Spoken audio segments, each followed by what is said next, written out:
मंत्र्यांनी दिलेल्या आणि हवेत विरलेल्या आश्वासनासंदर्भातली 9 फेब्रुवारी 2024ला तत्कालीन उच्च आणि तंत्र शिक्षण मंत्री चंद्रकांत पाटील यांनी 1 जून पासून राज्यातील मुलींना मोफत शिक्षण देण्याची घोषणा केलेली होती। मात्र ही घोषणा हवेमध्ये विरल्याचं पाहायला मिळतंय। अर्धा जून संपला तरीही ना GR निघाला ना अंमलबजावणी।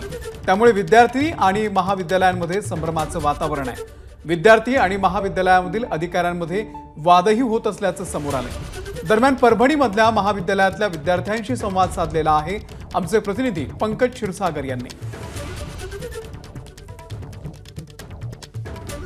आदरणीय चंद्रकांत दादा पाटील यांनी अशी घोषणा केली होती की कुठल्याही मुलीला इथून पुढे हे जे कोर्सेस आहेत, प्रोफेशनल कोर्सेस असू द्या, कुठलेही कोर्सेस असू द्या, त्याला फीस लागणार नाही।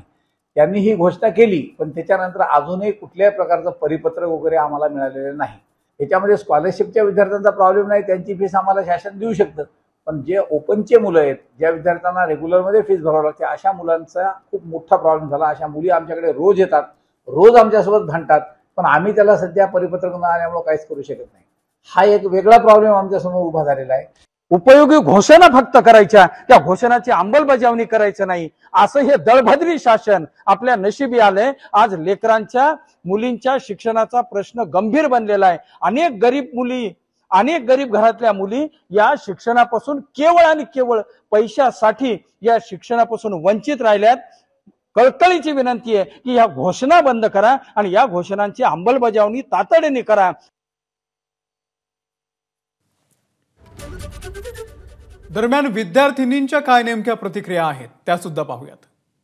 तत्कालीन उच्च व तंत्र शिक्षण मंत्री चंद्रकांत पाटील यांनी मुख्यमंत्री एकनाथ शिंदे यांच्या वाढदिवसाच्या निमित्ताने घोषणा केली होती की जून नंतर राज्यातल्या कुठल्याही मुलीला फीस जी आहे ती लागणार नाही, ज्यामध्ये 662 कोर्सेस आहेत, यापैकी कुठल्याही कोर्सेससाठी 1 रुपया लागणार नाही।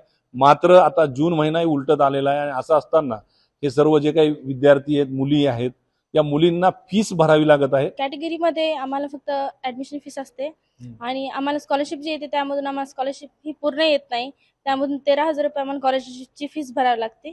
आता जून महिना संपत आला तरी पण काही फीस आलं नाही। आम्हाला 21,000 रुपये भरावे लागतात। माझा कोर्स BCA आहे आणि फीस नक्कीच माफ करावं लागेल। किती फीस आहे या BCA साठी? 21,000 पर इयर। माझे घरचे शेती करतात आणि आम्ही दोघी बहिणी आणि एक भाऊ आहे। तर माझी बहीण BCS करते आणि मी BCA करते। तर मग सरकार बोललं होतं की आम्ही फीस माफ करणार, त्याच्यासाठी आम्ही ऍडमिशन इकडे घेतले। तर मग आता बोलतायत की माफ नाही करणार, आणखी काही झालेलंच नाही, म्हणजे माफ नाही करणार असं काही नाहीये, झालं नाही, त्यांनी आणखी सांगितलंच नाही। आता फीस ऍडमिशन सुरू झाले, आता भरायचे कुठून हे प्रश्न आहे ना, कारण शेती थोडीच आहे आमच्या घरी। तर मग एवढे पैसे आता काय करणार, कुठून करणार? आता बघायला गेलं तर अशा खूपशा मुली आहेत ज्या की अपडाऊन करतात गावाकडनं, आणि काही स्कॉलरशिप वगैरे असते, जसं की आता दीदींनी सांगितलं की स्कॉलरशिपचे अर्धे पैसे आम्हालाच भरावे लागतात। तर शासनाकडे हीच मागणी आहे की त्यांनी त्याच्यासाठी अर्ज दिला आहे तर ऍक्शन घेण्यात यावी। त्या घोषणेचा म्हणजे काय झालं पुढे हा प्रश्न आहे, कारण अजूनही ती घोषणा अंमलात आलेली नाही। त्यामुळे या सर्व विद्यार्थिनींची मागणीच अशी आहे की मुख्यमंत्र्यांनी याकडे लक्ष देऊन तात्काळ मुलींना जे काही आहे ते शिक्षण मोफत करण्यात यावं। कॅमेरा पर्सन विशालसह पंकज क्षीरसागर, ABP माझा, परभणी। आणि आता पाहूयात चंद्रकांत पाटील यांनी 9 फेब्रुवारीला मुख्यमंत्री एकनाथ शिंदे यांच्या वाढदिवसाच्या निमित्तानं राज्यातील मुलींना मोफत शिक्षण देण्याची घोषणा केली होती, तेव्हा नेमकं काय म्हटलेलं होतं? स्कूल कनेक्ट नावाचा एक प्रोग्राम आम्ही सुरू केला की 11वी 12वीच्या विद्यार्थ्यांना मोठ्या प्रमाणावर जवळच्या कॉलेजेसला जाऊन भेटायचं, त्यांना कॉलेजमध्ये येण्यासाठी प्रवृत्त करायचं। कॉलेजमध्ये आल्यानंतर तुम्हाला किती हॉस्टेल फॅसिलिटी आहे, स्कॉलरशिप आहे, मुलींना सांगायचं आणि त्याच्यातून विद्यार्थी संख्या वाढवायची। पॉलिटेक्निकमध्ये तर ट्रिमेंडस विद्यार्थी संख्या वाढलेली आहे।